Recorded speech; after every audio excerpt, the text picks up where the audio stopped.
And Frank, when you think fairway, you think fresh. Is that the winning culture you've tried to create? Penelope Pineapple, what an unbelievable produce performance. How does your team stay so fresh? Sunkissed Orange. Is it true Fairway has offered the freshest produce in town since 1938? What can we say? Our produce is so fresh, we're speechless. What's going on? What are you laughing at, Stansbury? I've never seen that ad before. That's funny. It's a good one. Fairway did a nice job. Welcome to Corner 3. We are here to kind of recap Iowa State's 78-72 win over Baylor and look ahead to tomorrow night in the semifinals as well. Want to thank our sponsors. Of course, you just saw Carl Auto Group and Fairway, our friends at Country Landscapes in Des Moines and Ames Eye Care as well. They are the reason we were on the road with the Cyclones. Iowa State women play tomorrow night, starting things off. We're going to have a little crossover there. We'll talk about that. My name is Chris Williams, joined by Jared Stansbury. For those of you listening later on the Cyclone Fanatic Podcast Network feed. Dominating, no, because Baylor hit a ton of shots, but one of the best games Iowa State's played all season today against Baylor in the Big 12 quarterfinals. That's 2 in a row against the Bears. And Stansbury, you and I were discussing this during the game. Feels like this team is playing as cohesive as it has all year together. And that's a perfect timing considering it's March 9th. Yeah, I think this is a really connected team right now. And just the way, man, you can just see the way that they share the ball, the way they find each other. You know, I'd suggest anybody to go look at the clip that Iowa State put out of the play where Taman threw the ball ahead to Robert Jones. He'd gotten behind the defense. You know, Robert has to go up and make a difficult catch. Sees two defenders converge on him. Sees Trey King running just as hard right behind him, you know, and is able to get it back to him. And you get a big dunk at a big moment in the game. That was kind of a statement point, you know, as Baylor was really trying to ramp up the pressure a little bit. And it wasn't a dominant win on the scoreboard, but it was a dominant win in a lot of different ways of the game. I mean, you out-rebounded team, what was it, 41-17? I think they've out-rebounded Baylor by close to 40 in the last 80 minutes of basketball, which is pretty incredible. And, you know, the number of offensive rebounds that they were able to get, the second chances they were able to get, it was dominant in the effort category of the game, I think. And you just get lucky that, you know, from a Baylor perspective, you get lucky that a guy who hasn't been hitting shots like that comes out and hits a bunch of shots and gives them a chance to be able to keep the game close for quite a while. Yeah, I mean, that was really the difference. You felt like in the first half, Iowa State was playing really similar to how it did in Waco, but you had Daniels out there just kind of going crazy. Bridges, yeah. Bridges, sorry. Daniels was the guy that Iowa State's going to have to worry about tomorrow night, as Kansas was victorious today over West Virginia, 78-61. That one just went final not that long ago. The developing story there is that Bill Self will not be coaching.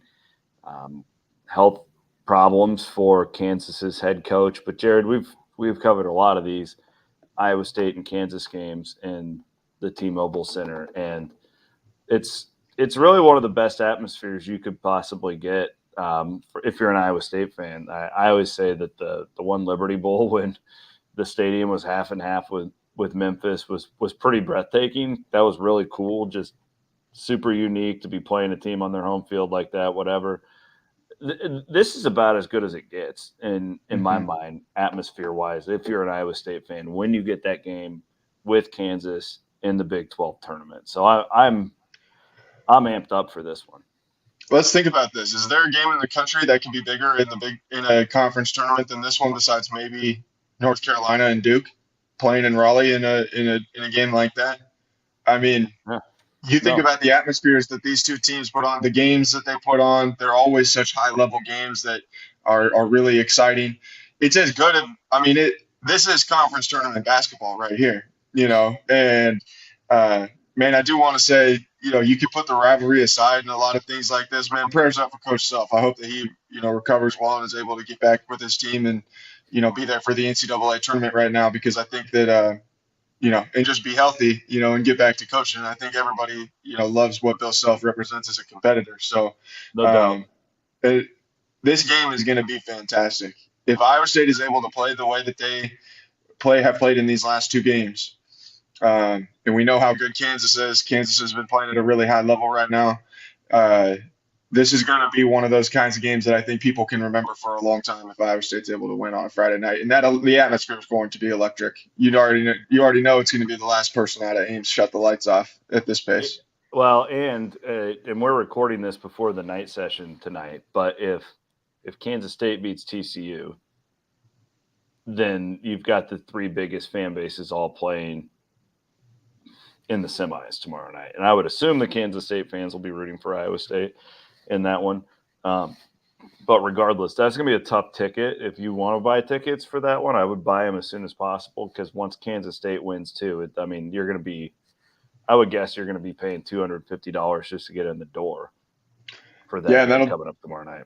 It'll be the first time that all three of them are there since 2019. The last time that Iowa State won the tournament when they beat Kansas State in the semifinals. And then actually this game, I was thinking about this right before we were going to do this, because I was just trying to get some thoughts together for what we were talking about on the pod. And the deal with Bridges, I think there's actually a good comparison here, or to help people understand why, Jalen Bridges was able to have the game that he was, something that I'm not overly concerned about, moving forward, is when you've got a team like Baylor, you have a team like, it makes me think of Iowa State's team in 2019, when you had all those guys who could score. When in your Baylor, you've got Adam Flagler, you've got Keontae George, you've got LJ Cryer, you've got all those guys, and dudes who can really fill it up. Somebody on that team has to score from a defensive standpoint, where you say, we're either going to let whoever else beat us. And this is why a lot of times Iowa State will have these guys who are kind of random that will pop up and knock down some shots that they normally don't.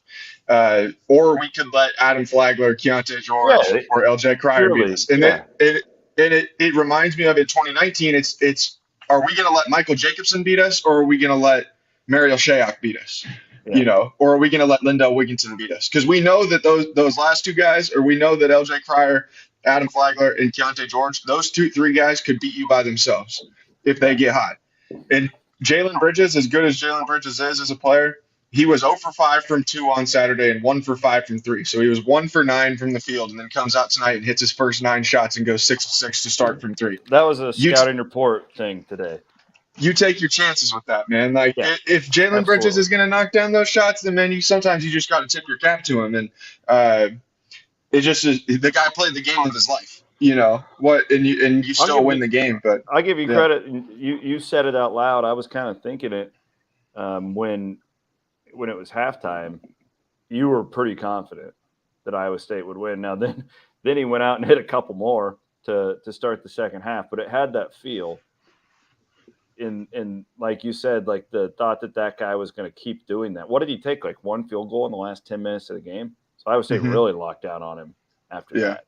Well, they put Jazz on him at one point, and I think they started to kind of change their coverage. But they gave up some shots to some other guys once they started to do that, and they didn't make him. And that's where, as good of a three-point shooting team as Baylor is, what makes Baylor so tough is their ability for those guards to be able to get into the paint, and Iowa State completely eliminates that. They say, won't let you guys stand out there and shoot three-pointers all night long. You're going to have to make 20 of them to beat us, And that's not often that anybody can do that. We'll go through this game just a little bit. I don't want to spend too much time on this game alone. I don't want to date the pod too much. I already did a little reaction podcast. You guys can go back and listen to that. Lipsy pops, career high 11 rebounds, 5 assists, 13 points. He was fantastic. Just made a couple of those steals. Yeah. Oh yeah, and the 5 steals. Yeah, but he made a couple of those little crafty runners, and then he hit a couple of shots from distance. I mean, what can you say about the freshman point guard? And he was all smiles afterwards, talking about how watching these games at Hilton South as a kid, and it was cool talking to him. He was great. Yeah, and he was talking yesterday about Monte's shot against Texas. He was talking about Deontay Burton's dunk against West Virginia.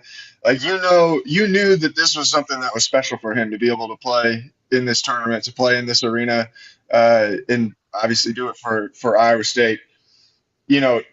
I can't remember who it was. I think it was Bill Self that said Taman Lipsey's the best offensive rebounding point guard that he's ever seen. I'd have no way that I think I could ever argue with him, because what he does on the offensive glass is incredible. As the smallest guy on the floor, 95% of the time. He's just smart. You know, he's so smart. He's so good at understanding when to go and try and attack that, and like to really try and get after it on the glass, and when to just try and step back. And when I would be interested to know what his rate of crashing the glass is and getting an offensive board. You know, like his offensive rebound rate wouldn't really be true because of the fact that he doesn't crash every time, but it's like whatever that rate is really, really high. When he goes in there and tries to go get that ball, he goes and gets that ball. And that's what TJ, you hear him, like I was listening to him talk after the game. Taman Lipsey just has he is almost like a magnet to the ball for in some sense, that like, that's why Taman Lipsey has always won at every level of basketball that he has played, is that when the chips are down and it's time for someone to go and make a play and go and get the basketball, Taman Lipsey's going to do it. If you need a steal, Taman Lipsey's going to do it. And like he had that little stretch in the middle of Big 12 play where he didn't play very well. Mm-hmm. But what he has done this year as a freshman has been incredible.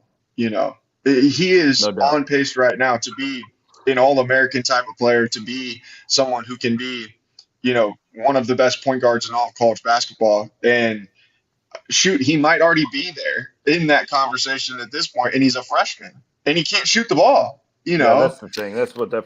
That's where he will grow to become better. You know, is that offense. But the thing that I love about him is he knows his limitations. How many guys do you just wish they knew their limitations? And that's where Taman's really good. And he hit some good shots today to, you know, keep the defense just a little bit more honest. I wanted to talk a little bit about, so Kalscheur and Holmes were fantastic. I mean, you get these types of games from these guys and you're going to win a lot. We know that about Iowa State. But there are other guys, and this is the cool story of the team, I think, since everything that happened last week, is Hassan Ward's given you really good minutes, 4 rebounds in 11 minutes today. And Demarion Watson had 4 rebounds and 3 blocks in 15 minutes today. And I really think that that's important, especially if you look at, a longer stay here in Kansas City and you start to look at next week when it comes to legs. I didn't know that they could get this type of constructive minutes from those two guys 2 weeks ago. And I think it's also a testament to a guy like Ward, who hasn't played that much and stuck with it. And now he's making really meaningful minutes and like meaningful plays in the best conference in America at crunch time. Like you go down the bench, even Schoen, like I know he's your stud, but like he's playing fewer minutes now, but he's playing better minutes, I think. Mm-hmm. 12 minutes today for Schoen, but he was really efficient, really effective when he was in there. And listen, again, Kalscheur and Holmes and Lipsey are going to get most of your headlines. But this was a total team victory today. I haven't mentioned Trey King, 10 points, 6 rebounds, just an absolute man down there. Robert this Jones is the best. Big Rob. I thought that was the best game he's played all year. Yeah, best game he's played all year. Well, and you talk about playing within your limits, like with Lipsey, and Rob's doing that, right? Mm-hmm. Like he made that one pass to Trey King. It was like, geez, like where did that come from? And, you know, I think a month ago, Rob would have tried to throw something up there, and best case ended up at the foul line, which is never good for him. But just a really, really solid team win today. Yeah, for sure. And I think, you know, something that I think has been interesting to see really over these last 2 games is now you've seen Iowa State, I think, get comfortable playing without Caleb Grill. And like the amount of space that Gabe Kalscheur has to operate now, that he's not trying to really share that ability to hunt the 3-pointer, I think has been important. Like how many times, and I'm sure this is Baylor's defense to an extent that they were just losing him at sometimes, but just think how much more open he gets sometimes, you know, when he can kind of float around and just kind of feel it out. And then all of a sudden there's a little bit of chaos over here. And then all of a sudden he's right where you need him to be, wide open for a 3-pointer, you know? And that's what I feel like you just see his feel for the game and the feel for them playing in this way, just continuing to improve. And then I mean, they just share the ball so well. The way that they're able to bounce it around from one another, especially down in the interior. If you haven't bought your Demarion Watson stock yet, you might as well not even get in on it because this thing's going to the moon. This kid is going to be a stud, and he's got the tools to be a true 3-and-D wing that Iowa State hasn't really had.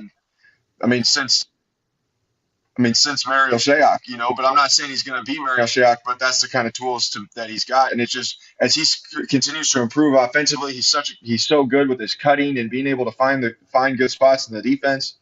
That guy's going to be a dog, man. And he already is kind of a dog. Those blocks that he had tonight on the perimeter were special type of plays against some really good players. And then Trey King, every time we see him now, you feel better about where he's going to be going, You excited about next year? I don't want to wish this year away, but man, you play that guy at the 5. You can play Trey at the 5, and you have, when you have Omaha and you've got, Milan, and then you bring Taman back, you'll have Demarion. Like, you've got some pieces here, man, that can be pretty versatile type of team that's going to be really, really long. And it just is.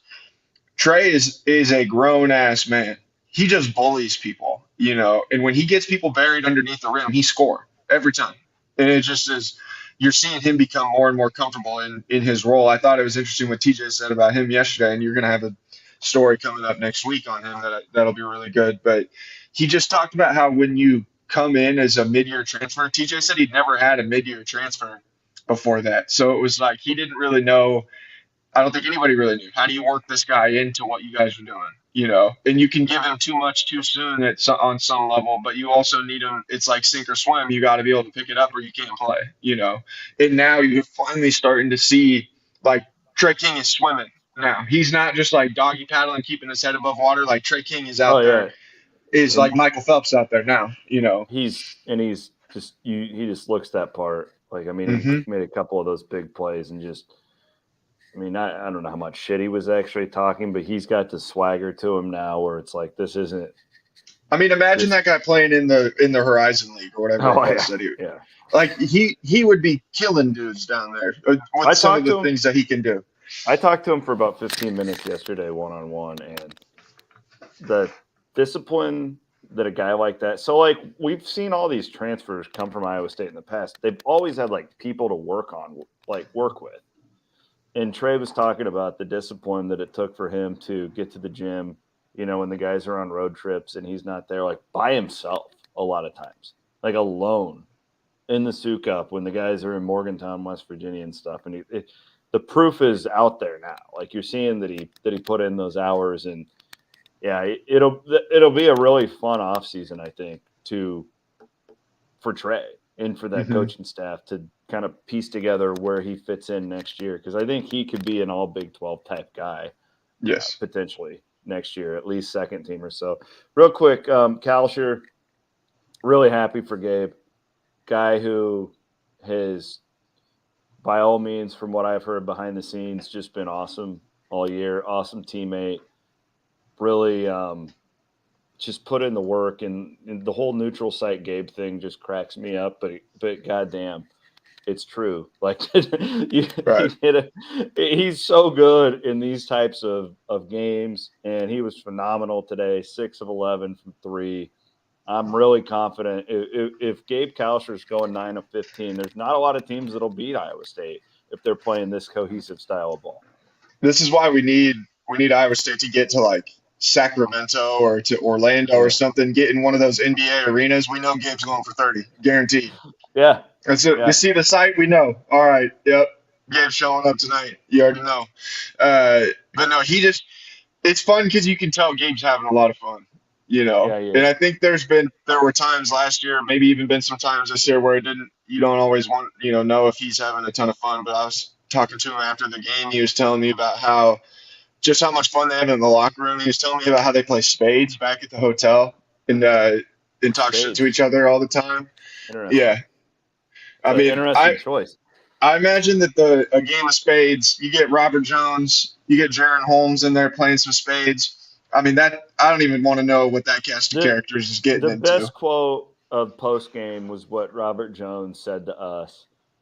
When I asked him, I said, this a little bit better feeling than you had in this building last year. And Bob goes, man, I had PTSD walking out onto that court after that Texas Tech game, and I just died. Like, Robert always delivers. He always delivers with a great quote. Yeah. He called Love it. Taman he called Taman the best point guard in the nation, and then he ticked off everything that he's the best at. He's like, he's the best passer, he's the best at propping up his teammates, he's the best at this, and I was like, man, he sure knows how to live in hyperbole. That's for sure. Yeah. All right, so let's wrap this thing up. We look at the next up for Iowa State, and it's Kansas without Bill Self, and it's really hard to analyze what that actually means. They clearly played really well today, beat West Virginia, who is the hottest team in the league coming into today, beat them by 17. And, you do wonder, because the Self thing happened so suddenly. It wasn't like this was planned or anything, but I guess he missed some game time earlier this year, whatever. But unequivocally, Kansas is a better matchup for Iowa State than West Virginia. There's a lot of intangibles that go with it. If it's West Virginia, you're not going to have all these Kansas fans in the arena. Clearly, Kansas is a more talented basketball team than West Virginia. But this is a lot like the Baylor game, where I know that they're the champs and you give them their respect. It's a decent matchup for this Iowa State team. Mm-hmm. Yeah, and this is the kind of game that Iowa State can dominate the front court matchup in. KJ Adams has come a long way. Ernest Uday has come a long way from where they were at the beginning of the year. But, man, with the way that Iowa State's guys up front have been playing, this is the kind of game you can kick somebody's ass on the boards again. That's where Kansas is susceptible, And if Iowa State can own the glass and create second chance opportunities and do things like that, and then, on the other end, you got to keep Grady Dick from going crazy. You got to keep Jalen Wilson from going crazy. You got to keep Kevin McCullough from going crazy. And then there's going to be somebody out there that you're going to probably kind of be happy with whatever it is that they do. I think the first game it was KJ Adams. They have a lot of those opportunities, and then they kind of switched the way they were covering their ball screens and things like that, and that kind of took that away. Iowa State's going to have a really good chance to be able to win this game. I'm interested to see what the line will be, because it would not surprise me if it's more or if it's less than, 2-3 points. Yeah, I just honestly. looked. It's not up yet, but I'm with you. I kind of feel good about it, actually. I feel eerily good about this one. So that is at 6 on Friday night. The women tip off at 7:30 against Baylor. I'm not probably get to the women's game by halftime, potentially, if you're an Iowa State fan that is wanting to pull the double dip. But again, the tickets are going to be outrageous for the men, especially if Kansas State ends up beating TCU. That's going to be a really tough one to get. But we'll have buy them right now if you're buying them. Yeah. They're not going to get cheaper. Even if Kansas State loses, they'll probably be more on the market, I guess. But they'll still be expensive. Yeah. Well, and then more in Kansas and Iowa State fans, there's going to be more demand for them too from that. Yeah. So, yeah, this will be a fun weekend. It's always more fun when you win that first game, and then you're sure to get your money's worth a little bit. And with the women tipping off on Friday, we've got a good one here. So appreciate it, Stanz. And we'll have coverage for you guys all weekend long, and then we'll be hitting the road on Tuesday or Wednesday, depending on Iowa State's draw. He's Jared Stansbury. My name is Chris Williams. Thanks for tuning in here on the live stream. Thanks for listening on the Cyclone Fanatic Podcast Network.